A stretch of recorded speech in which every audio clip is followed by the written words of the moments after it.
We begin the news hour with breaking news out of Kenya, where President William Ruto has sacked nearly all of his cabinet ministers. The announcement comes after weeks of unrest over a taxation bill. Ruto has cancelled the proposed tax increases. Demonstrations have continued, calling for him to resign. After a holistic appraisal of the performance of my cabinet and its achievements and challenges, I have today decided to dismiss with immediate effect all the cabinet secretaries and Attorney General of the Republic of Kenya, of the Cabinet of Kenya, except the Prime Cabinet Secretary and Cabinet Secretary for Cabinet Secretary for Foreign Affairs and Diaspora Affairs. And of course, the office of the Deputy President is not affected in any way. Malcolm Webb joins us now on the line from Kenya's capital, Nairobi. Malcolm, has this been seen as down to the protests? It's in response to the protests, but the story begins before that. Ruto was elected 2 years ago. He promised to emancipate Kenya's working poor, but he won that election by a whisker and with a low turnout.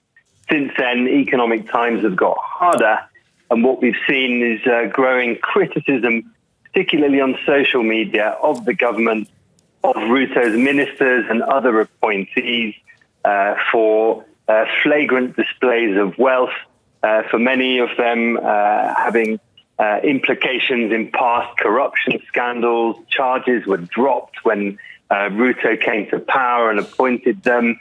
Criticisms for alleged incompetence, for many senior people in government lacking even the legal requirements of qualifications to fulfill their roles.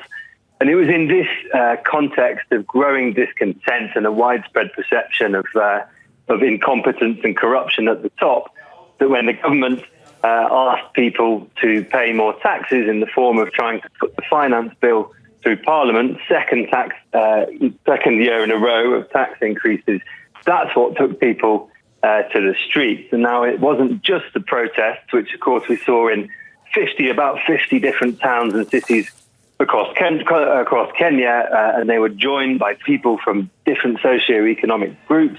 But the fact that lawyers, institutions, doctors' associations, even some religious leaders came out supporting this movement has revealed a serious legitimacy crisis faced by President William Ruto's government. That's been expressed by people on the streets who started calling for Ruto to go. But if you speak to almost anybody, from a market trader to a taxi driver to a lawyer, there's a deep discontent with the government in Kenya, and it's the protests seem to have just revealed that and brought that to the attention of the government. And so for many commentators and many of those demonstrators, then Ruto firing his entire cabinet is one of the only things he could do to try and restore legitimacy or perception of legitimacy among so many Kenyans, or it's the only thing he could do short of resigning himself in the eyes of those many protesters who've been chanting, Ruto must go. Malcolm, you mentioned the deep public discontent. Any sign of reaction from the government, from the public rather, and whether they find this satisfactory? It's very soon to say.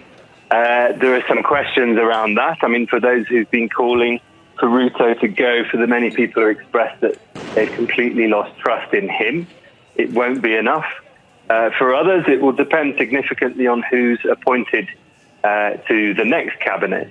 Ruto said in his speech that there would be consultations and he would lead to the appointment of a broad-based cabinet. Now, it depends on who that might involve. If it involves the traditional political opposition, which for a long time has been led by Raila Odinga, there's also been a great deal of skepticism expressed about him and about the whole political system, whether or not the consultations will be able to effectively include the many young people who've been prominent in these protests, will also have some kind of effect on the outcome. But in a political system which for generations has depended on patronage and loyalty is typically bought, it's normal for perks to be given in exchange for people bringing their supporters to the leader's camp. Now, with so many Kenyans demanding that they don't want that political system anymore, that they don't accept it, then it's going to be interesting, to say the least, to see what kind of cabinet can now be put together, because this appears to be part of a seismic political change in the way that Kenyan politics has worked for decades. All right, we'll leave it there. Thanks so much. Malcolm Webb. Stella Agara is an Africa governance and security analyst and tax reform campaigner. She joins us now from Nairobi. Good to have you with us. So, first of all, is this move, can we consider a recognition by the government that in reality, the entire government was facing a legitimacy crisis for a long time now in the eyes of many people? That's the absolute truth. Indeed, the entire government was facing a legitimacy crisis. If you observe the conversations that were ongoing during the entire campaign against the finance bill, and of course the conversations that have followed, majority of the citizens had a lot of problems with many of the departments of the government and how they were functioning. When the finance bill was out of the way, and now we had a chance to have a conversation about how public expenditure is conducted, we did have a lot of government officials, both from the counties and the national government, being pointed at. So definitely the whole government was actually facing a legitimacy crisis. And unfortunately, the president had carried them on his shoulder for too long. And so it was going to become a burden that was going to go down with him and the cabinet. Do you think people will find this satisfactory, or will the calls for William Ruto himself to step down go on? I think as far as the requests on what to do with the cabinet is concerned, majority of the people who are making the call for the sacking of cabinet will find it extremely satisfactory.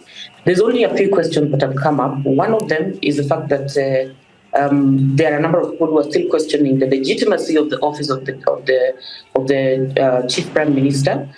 His office is one of those offices that have been under controversy for a very long time, because most Kenyans feel that it's an unconstitutional office. Number two, during the finance bill campaigns, his office was also under question because his wife was going to be receiving an allowance from the government that Kenyans are not happy about. And then, of course, there's a question of the principal secretaries. It's not just about cabinet secretaries. We also have a very bloated set of principal secretaries who Kenyans would also like to see revisited. I don't think they are talking about all of them being fired, because most of those are technocrats. But then they're talking about reviewing and making sure that whoever is there is actually serving a purpose, is not wasting public resources, and it's definitely not occupying space for nothing.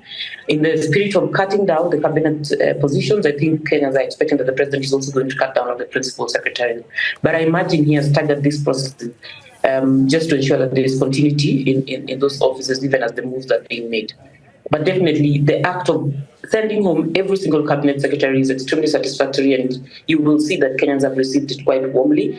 I don't know whether this will be enough for them to cancel the call for the president to leave, because there's also the big question of corruption, which has been the biggest part of the conversation, and which is also the reason why people asked him to send the cabinet home.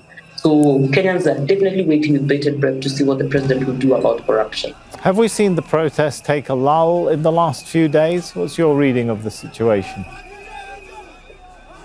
In my assessment, especially the fact that the president has attempted to listen to what young people are saying on social media, to listen to what the citizens are advising him to do. In the last couple of days, especially in the last few weeks, he's made a number of moves that look like he's seeing and he's hearing what Kenyans are asking him to do. It has caused the citizens to actually want to give him time to see what move he's going to make. Obviously, the wait for the firing of the cabinet was taking a little bit too long, and I remember seeing some communication yesterday from people who were saying it's been 4 days and we're seeing nothing happening. Is the president going to do something about this? So ideally, this is buying him time. and it's buying him time, and every move he makes will determine whether the intensity of the campaign against his office will continue or whether he's actually going to redeem himself. I would say that he needs to put in more effort to ensure that most of the recommendations that have come out of this campaign are actually executed. The good thing is that in the last couple of days, we've seen a lot of accountability. Citizens are actually holding public officials accountable themselves. It is no longer a responsibility of the mainstream media. We have also seen citizens having very accurate information and using it to engage in public campaigns and asking specific leaders to actually respond to those questions. And even today, we saw some foreign investors actually exposing a governor and his cronies who are trying to,